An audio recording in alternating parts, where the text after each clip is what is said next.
ဒီမှာပါခင်ဗျာဒီမှာပါငမီးစင်းလို့ခေါ်တယ်ကျွန်တော်တို့ငွေဆောင်ကမ်းခြေမှာငါးမြားလို့ရှိလို့ရှိရင်အဲ့လိုရတယ်ဒီမှာကျွန်တော်ပြပေးမယ်ဒီမှာငမီးစင်းဒီလိုကောင်းနေဟ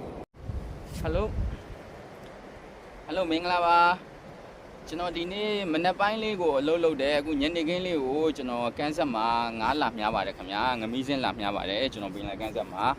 ဒီမှာကျွန်တော်ရှုခင်းလေးကိုတစ်ချက်ပြပေးမယ်ကျွန်တော်တို့ငွေဆောင်ကန်းကြီးရဲ့ငါးမြားတဲ့အကွယ်လေးရှုခင်းလေးကိုတစ်ချက်ပြပေးမယ်ပြီးရင်ဘာရရဆိုတော့ပြအဲ့မှာဒါတွေကတော့ကျွန်တော်မြားနေတဲ့မော်ထိတ်တွေပေါ့ခင်ဗျာဒါမော်ထိတ်တွေဟိုးဘက်မှာဆိုလို့ရှိရင်လည်းမော်ထိတ်တွေရှိတယ်ဟိုးဘက်တွေမှာလည်းမော်ထိတ်တွေရှိတယ်အဲ့လိုမော်ထိတ်တွေမှာတက်ပြီးမြားရတာခင်ဗျာကျွန်တော်ငမီးစင်းမြားတာကြောက်လေဒီလိုတဲတောင်မြင်အဆက်ကန်းဆက်မှမြားလို့မရဘူးဟိုးမော်ထိတ်တွေကိုတက်မြားရတာပါအဲ့လေးပြောပြပေးတာပါတခါမှလည်းဗီဒီယိုမရိုက်ဖြစ်လို့အခုကတော့ကြုံနှုံးလေးမို့လို့ဗီဒီယိုလေးရိုက်ပြီးပြောပြပေးတာပါဒီမှာဘာရလဲဆိုတော့ကျွန်တော်တစ်ချက်ပြပေးမယ်ဒီမှာပါခင်ဗျာဒီမှာပါငမီးစင်းလို့ခေါ်တယ်ကျွန်တော်တို့ငွေဆောင်ကမ်းခြေမှာငါးမြားလို့ရှိလို့ရှိရင်အဲ့လိုရတယ်ဒီမှာကျွန်တော်ပြပေးမယ်ဒီမှာငမီးစင်း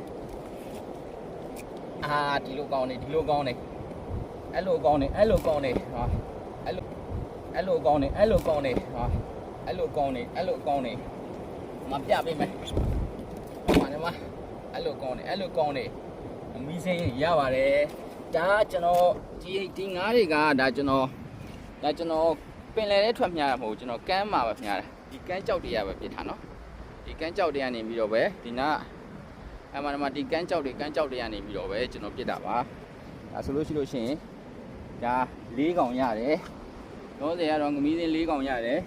2កောင်ကတော့ပြတ်ပါသွားတယ်2កောင်ကတော့မနိုင်တဲ့အတွက်ပြတ်ပါသွားတယ်ကျွန်တော်စက်တီးတွေဂိုင်းတဲ့နေရာမကောင်းခင်ဗျာမကောင်းတဲ့ခါကျတော့ကျိုးကလည်း30လေးပဲကျွန်တော်သုံးထားလေအဲ့အတွက်ကိုငါးကြီးထိတဲ့ခါကျတော့မရပါဘူးကျွန်တော်အကောင်သေးလေးတွေပဲဒီလိုကောင်တွေပဲရပါတယ်